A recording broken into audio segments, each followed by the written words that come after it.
జయకుమార్ గారు, ఆ! అరణ్యకాండకు సంబంధించి ఒక గమ్మత్తైన సంఘటన ఆ! అని అర జెప్పేసి ఒకటి మాట్లాడారు. అరణ్యకాండ అనేటటువంటి ఒక కళాఖండం చేసామండి మేము. హ్మ్. మారేడుమిల్లి ఫారెస్ట్, డీప్ ఫారెస్ట్‌లో. హ్మ్.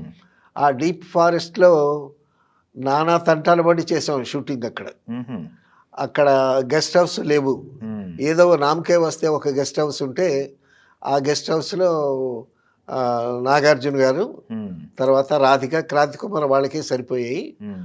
మాకు మేమైతే ఆరుబయట మంచాలేసుకొని పండుకున్నాం ఫారెస్ట్‌లో. అంత డేర్‌గా. ఆ! ఆ! అయితే వేటకుక్కలున్నాయి అక్కడ. ఆహాహా! ఏమన్నా యానిమల్స్‌కొస్తే మొరుగుతాయన్నమాట. అలాంటి తర్వాత మాకు సెక్యూరిటీని కూడా పెట్టుకున్నాం అక్కడ. హుహుహుహు. ఇక ఫారెస్ట్‌లో సెక్యూరిటీ గార్డ్స్ ఉంటారు గదా! తర్వాత ఆ ట్రైబల్ వాళ్ళు గూడా కొంతమంది సెక్యూరిటీగా ఉన్నారు మాకు. హుహు. అందుకే అంత ధైర్యంగా ఆరుబయట పండుకోవటం జరిగింది. హ్మ్.